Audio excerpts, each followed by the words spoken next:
नमस्ते सम्पूर्ण आदरणीय श्रोता महानुभावहरू भ्युवर्सहरूमा नमस्कार। म हुँ बलराम। र अहिले तपाईँ हेर्दै हुनुहुन्छ यात्रा बुरुज युट्युब च्यानल मार्फत यो भिडियो र यो हो सुदूरपश्चिम जब्स नेपालको आधिकारिक वेबसाइट्स। यसमा चाहिँ तपाईँहरूले साताको 2 चोटि विभिन्न किसिमका आइएनजिओ, एनजिओ प्लस प्राइभेट अनि गभर्मेन्ट जब्सको भ्याकेन्सिजहरू चाहिँ देख्न सक्नुहुनेछ। यो चाहिँ भर्खरै पढ्दै गरेका स्टुडेन्ट्सहरू र काम खोजीमा लागिरहेका स्किल एजुकेसन्स भएर पनि बेरोजगार भइराख्नुभएका आदरणीय सम्पूर्ण महानुभावहरूका लागि बनाइएको सुदूरपश्चिम जब्स नेपाल नामक वेबसाइट हो। तपाईँ वेबसाइटमा गएर भिजिट गर्न सक्नुहुनेछ र आफूलाई मन परेको आइएनजिओ, एनजिओ प्लस गभर्मेन्ट अनि सरकारी भ्याकेन्सिजहरूमा एप्लाई गरेर सुवर्ण जागिरको सुवर्ण अवसर चाहिँ प्राप्त गर्न सक्नुहुनेछ। आजको विषयवस्तुतर्फ लागौँ। आज म सुदूरपश्चिम जब्स नेपालमा पहिलोचोटि यो फर्स्ट पोस्ट हुनेछ। आज फ्राइडे 17 जुलाई 2026 प्रोग्राम अफिसर पिओ भ्याकेन्सी 2026 एमपिडिएस नेपालले प्रसारण गरेको भ्याकेन्सी हो। पब्लिक डेट छ 17 जुलाई 2026 र एप्लिकेसन डेडलाइन छ 23 जुलाई 2026 को। अर्गनाइजेसनको नाम भन्ने छ मल्टिपर्पज डेभलपमेन्ट सोसाइटी र एमपिडिएस र पोस्टिङ डिटेल्स रहेको छ। प्रोग्राम अफिसर चाहिएको छ एकजना हैन। नम्बर अफ भ्याकेन्सी भनेको छ एकजना। ड्युटी स्टेसन भनेको छ परशुराम म्युनिसिपालिटी डडेलधुरा भनेको छ र इम्प्लोइमेन्ट टाइप भनेको छ कन्ट्र्याक्ट बेसिस रहन्छ बढी जस्तो आइएनजिओ सेक्टरहरूमा चाहिँ।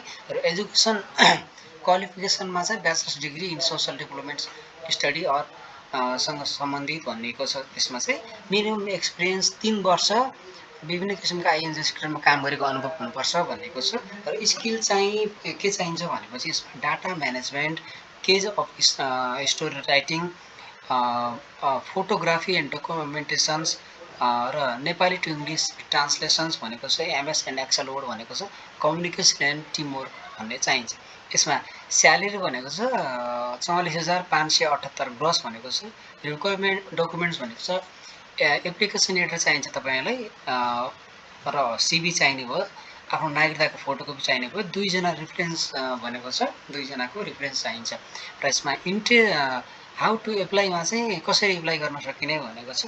र vacancy.mpds2020@gmail.com मा आफ्नो डकुमेन्ट्सहरू पठाउन सक्नुहुनेछ।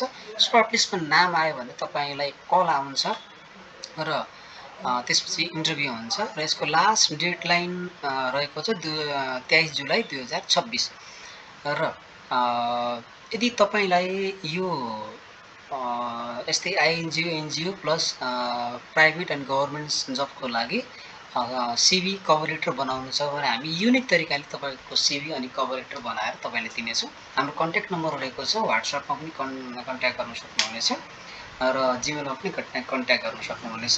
हाम्रो कन्ट्याक्ट नम्बर रहेको छ व्हाट्सएप हो 9749449898 र हाम्रो फेसबुक आइडी रहेको छ विक्रम आदित्य भण्डारी। यसमा तपाईँले म तलतिर पनि राखिदिनेछु।